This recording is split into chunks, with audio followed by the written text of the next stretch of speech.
Bien, siempre importante dar seguimiento informativo a los principales temas que están afectando a nuestro país, principalmente el tema de la seguridad, y por ello quiero dar la bienvenida a Wagner Bravo, secretario de Seguridad Pública y del Estado, quien está desde Quito junto a nosotros en vivo y en directo. ¿Cómo está, señor secretario? Muy buenas tardes. Buenas tardes, César. Sí, estamos realmente, no estoy en la capital, con las disculpas, estamos en la ciudad de Puerto Viejo, pero una buena tarde, listos Bien. para poder atender. Saludos a esa parte del Ecuador, por cierto. Bien, secretario, ha pasado un tiempo prudente y me parece importante hacer este seguimiento de transparencia de la gestión que está realizando el gobierno alrededor del tema de seguridad, porque si bien es cierto, hay mejorías en ciertos ámbitos, lo que también no es menos cierto es que hay todavía asesinatos en las cárceles, sicariato, y cada fin de semana informamos al respecto de este tipo de reuniones en las cuales vienen sujetos y matan principalmente a los guayaquileños. Por ello quiero preguntarle qué se ha hecho y si ya contamos con números, cifras que nos permitan palpar el trabajo que se está realizando. Bueno, efectivamente, si la ciudadanía quiere entrar a la página web de la policía, ahí está toda la información en forma transparente de lo que nos va sucediendo, tanto en las muertes violentas cuanto en la delincuencia común. ¿Y qué se ha hecho a lo largo de todo este tiempo? Recordemos que desde mi punto de vista la violencia y el crimen organizado se ha ido enraizando en la ciudadanía y en el convivir diario de los ecuatorianos en los últimos 20 años. Por eso había dicho de que en un determinado momento se nos dejó en la indefensión, y eso cuesta y toma tiempo el volver a recuperar la institucionalidad del orden y de las fuerzas del orden en el Ecuador. Tenemos datos alentadores en cuanto a la delincuencia común, que ha ido bajando, excepto el robo de vehículos y motos, que son los vehículos en los cuales se transportan esta delincuencia criminal para hacer los homicidios. ¿Cuáles son esos datos? Perdón. ¿Cuáles son esos datos? Bueno, en el robo de casas, en el estruche, en el robo, en asaltos, en arranches, ha bajado aproximadamente un 4 o un 5% a nivel nacional, comparado con lo del año pasado. Perdón, no así en cuanto a homicidios, pero en cuanto a homicidios tenemos el trabajo en la frontera norte, una provincia de Esmeraldas, en donde se conformó y ya cumple un año una fuerza de tarea conjunta que está Fuerzas Armadas, Policía y algunos otros elementos del Estado, en donde Esmeraldas, que era una de las provincias más violentas, ahora ha pasado a estar en un cuarto o quinto nivel. Y lo interesante de esto es que comparando los homicidios en esta provincia del año pasado a este año, a esta misma época, hemos bajado en un 2% las muertes. En este momento, el homicidio per cápita, ¿en qué índice se encuentra? Encuentra en aproximadamente el 20,01 por cada 10.000 habitantes. Y esa es la proyección que se tenía en este momento. Deberíamos estar en un 28, 29% y lo tenemos en el 20%. Y estamos haciendo las acciones para que nos siga subiendo. Y tú lo decías, efectivamente, en Guayaquil, la zona 8, que nosotros le llamamos, que es en la provincia de Guayas, Guayaquil, Durán y Daule, también hay que comprender que son 3,5 millones de ecuatorianos, porque el Ecuador tiene una sociedad muy urbanizada, vivimos mucho en las ciudades, y esta es la ciudad más grande del país, en cierta forma, y en donde se cometen la mayor cantidad de asesinatos. ¿Y por qué sucede esto? La pregunta es que nos hacemos todos los ciudadanos: ¿qué está pasando? Y lo que está pasando es que ahí tenemos el puerto principal, en donde, entre comillas, se exporta la droga fuera del Ecuador, la que viene de Colombia y viene del Perú. Y ahí hay una lucha entre esas bandas y del crimen organizado que intentan frenar y controlar espacios. Es por eso que en este momento, con los 10.000 policías que se han graduado en este año, estamos incrementando especialmente el eje preventivo y el eje de investigación para ir, como digo, controlando y disminuyendo esta capacidad del crimen secretario, organizado. Se agota el tiempo de esta administración. ¿Cuál es la hoja de ruta que queda, si nos puede dar en breves rasgos, el presupuesto que está destinado para el tema de seguridad que tendrá que ser ejecutado no solo por ustedes, sino en el gobierno de transición que va a venir hasta noviembre y que tendrá la dura tarea de darle seguimiento a lo que usted está cimentando en este instante? Precisamente es una muy buena pregunta que agradezco. No interesa si se acaba este gobierno. La Constitución, artículo 3 del Ecuador, determina de que el Estado, los 18 millones de ecuatorianos, tenemos que garantizarnos una cultura de paz, una seguridad integral, democracia y libre de corrupción, y el artículo 393 habla acerca de seguridad humana. Y esto, desde nuestro punto de vista, tiene que ser una política de Estado.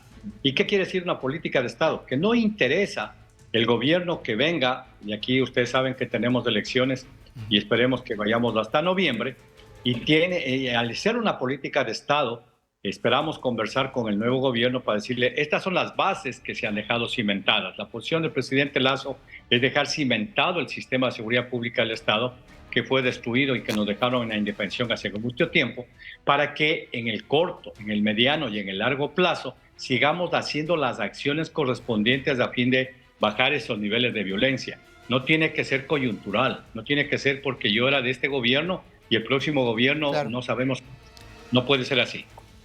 Bien, entonces, ¿cuál es el presupuesto? Porque sabemos que en dotación, por ejemplo, se comenzó con la entrega de chalecos, pero ¿qué más tiene que ser entregado para poder, al menos que la policía tenga las herramientas, también la infraestructura, los UPCs que se requieren para poder atender al tema de la inseguridad? Bueno, los equipos que utilizan policía y Fuerzas Armadas, como todos sabemos, no están como en un supermercado que podemos decir mañana compremos pistolas, compremos fusiles, compremos cascos. Por eso es que los planes del mejoramiento de la capacidad operativa de la policía y de las capacidades estratégicas de Fuerzas Armadas son plurianuales. En este año, hasta que termine el gobierno, se comprarán todos los elementos que están planificados en este año. Se acaba de firmar un contrato para comprar los chalecos antibalas de la Policía Nacional. Fuerzas Armadas ha recibido aproximadamente 6.000 fusiles y el equipo de casco y chalecos. Están por llegar unos vehículos de transporte de personal que estarán aquí los primeros días de agosto, tanto para Fuerzas Armadas cuanto para Policía. El radar, que es tan necesario para el control del espacio aéreo, está contratado, pero va a llegar en el año 2024. Es decir, que hay una planificación, como digo, del mejoramiento de las capacidades operativas de policía y de las capacidades estratégicas de Fuerzas Armadas.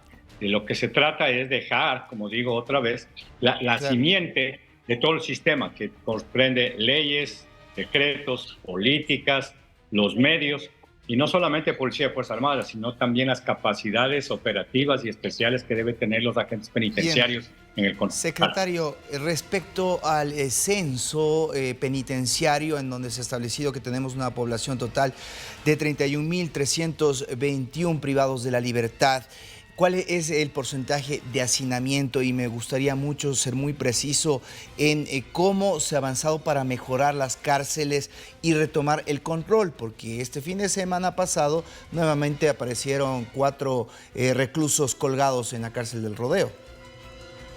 Bueno, lo que hay que decir a la ciudadanía es que Fuerzas Armadas, mejor dicho, el Estado tiene control de las cárceles, porque hemos realizado requisas que se llama operaciones de control de armas y armamento hasta el momento en 6 cárceles del país, y lo continuaremos haciendo. Eso quiere decir que el Estado es el que tiene el control y estamos entrando para no permitir que haya estas armas.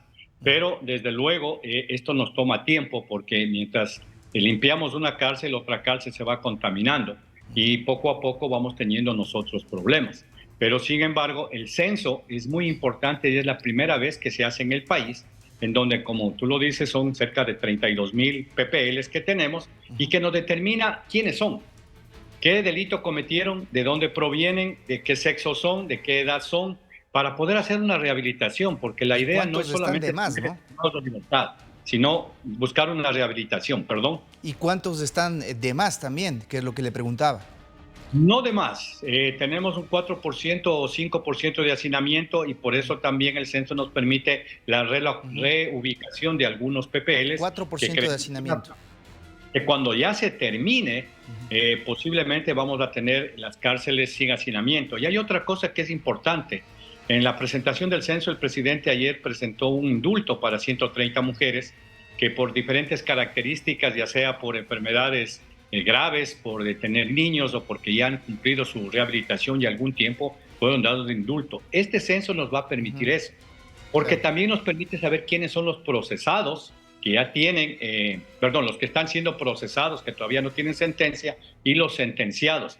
Si logramos que se sentencien o se declaren que no son culpables y son inocentes, vamos también a aliviar el peso que tiene este hacinamiento en las cárceles. Es decir, este centro es muy importante para tomar acciones, como digo, no solamente de tenerles en la cárcel a las personas que han cometido un delito, sino de hacer una rehabilitación que realmente les reincorpore a la sociedad después de haber cumplido la pena. Destacando que la mayoría de esas mujeres indultadas son justamente madres que han sido víctimas o capturadas o reclutadas para ser mulas del narcotráfico y han pagado una pena importante. Gracias por este detallado informe que me parece muy oportuno y también por contar constantemente con su participación para ver cómo sigue avanzando este tema que sin duda alguna es de preocupación de todos. Gracias, secretario de Seguridad. Así es, César. Lo único que se pide aquí es el apoyo de toda la ciudadanía porque tenemos que denunciar y tenemos que fortalecernos desde los mínimos niveles. En la Constitución, el artículo 82, numeral 4, dice que todos somos responsables de la seguridad. Ojalá los ecuatorianos pongamos una bandera de luchar para volver a pacificar al Ecuador. Muchas gracias. Una buena tarde.